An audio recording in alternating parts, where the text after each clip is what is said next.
Teman-teman, ketemu lagi dengan saya Kurnia Teknik.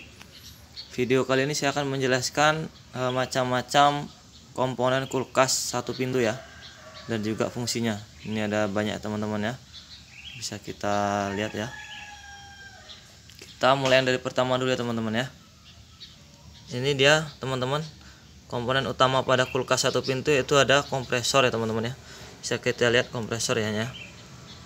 Kompresor ini berfungsi untuk memompa freon ya teman-teman ya.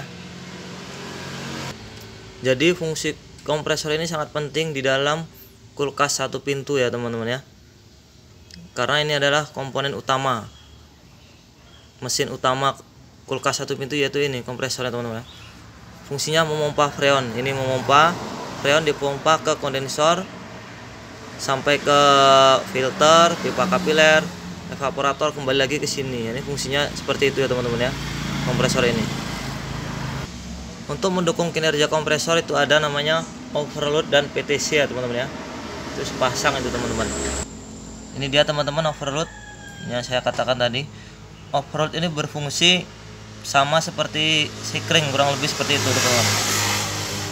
Ketika kompresor sudah panas, otomatis dia akan memutus arus yang masuk ke kompresor, atau terjadi konsleting, dia otomatis memutus arus yang ke kompresor, dan otomatis kompresor akan mati ya teman-teman.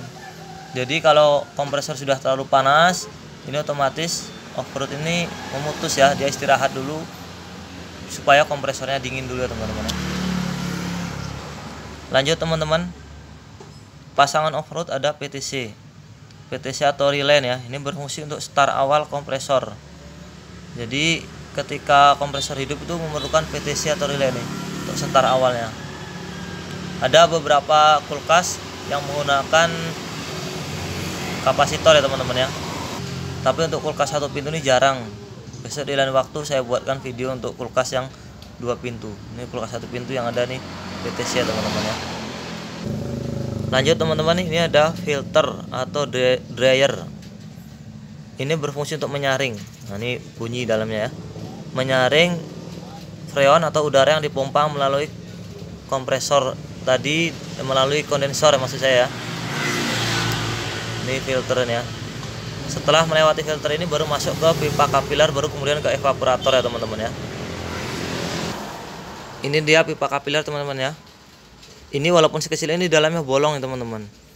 Jadi freon tadi tekanan tinggi ditekan oleh kompresor ke kondensor, masuk ke filter, masuk ke pipa kapiler kecil ini, baru disembur menjadi es ya teman-teman ya, menjadi salju dingin. Jadi tekanan panas ke dingin ya teman-teman.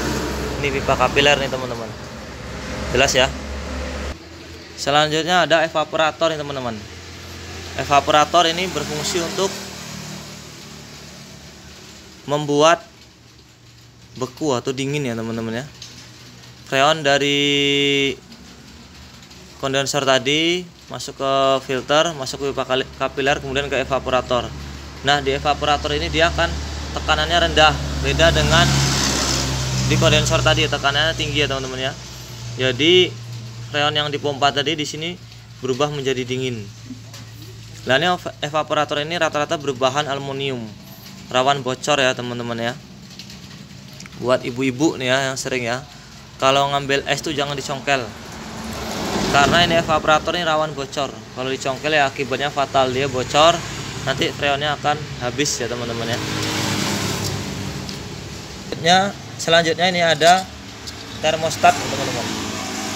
Termostat ini dipasang di bagian dalam kulkas, di dekat tempel ke evaporator tadi. Ini berfungsi untuk pengatur suhu. Ketika suhu sudah minus derajat yang diinginkan sesuai dengan ini ya, ini bisa di setel di sini ya teman-teman ya, maka otomatisnya akan memutus arus yang ke kompresor, dan pada saat itu juga kompresor akan mati ya teman-teman ya. Jadi kompresor tidak bekerja. Nanti ketika suhunya sudah normal lagi atau tidak terlalu dingin, ini akan nyambung lagi otomatis dan kompresor akan bekerja. Jadi waktu istirahat kompresor tadi ada dua ya teman-teman ya. Yang pertama tadi overload, dan yang kedua ini termostat ya, pengatur suhu termostat ya teman-teman ya. Jelas ya. Ini kondensor ya teman-teman ya. Kondenser kulkas pintu 1 rata-rata berada di dalam bodi kulkas. Biasanya ada di samping, ada yang di belakang ya teman-teman ya. Nah, ini buat contoh saja. Saya ambilkan kondenser baru tadi teman-teman. Ini kalau kulkas freezer yang untuk khusus es batu biasanya dipasang di luar ya teman-teman ya. Ini kondenser ini berfungsi untuk menekan freon tadi, supaya dia ketika masuk ke pipa kapiler dan ke evaporator menjadi dingin ya teman-teman ya. Nah, ini biasanya nih panjangnya nih harus disesuaikan teman-teman. Kalau untuk pintu 1 nanti kalau ada yang mengganti biasanya 10U, ada yang 8U, ada yang 12 teman-teman ya. Ini tadi kondensor. Jelas ya teman-teman ya. Selain komponen ini tadi masih ada itu di dalamnya lampu ya teman-teman ya. Kulkas itu ada lampunya teman-teman ya. Kalau lampu ya jelas fungsinya untuk penerangan ya di dalam kulkas.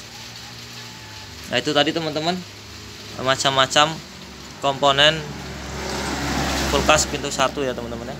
Kita sudah tahu masing-masing nama fungsinya ya. Nah, ini udah mulai dari kompresor, overload, WTC, ada termostat, ada evaporator, kondensor, ada filter ya, saringan dari dryer, dan pipa kapiler.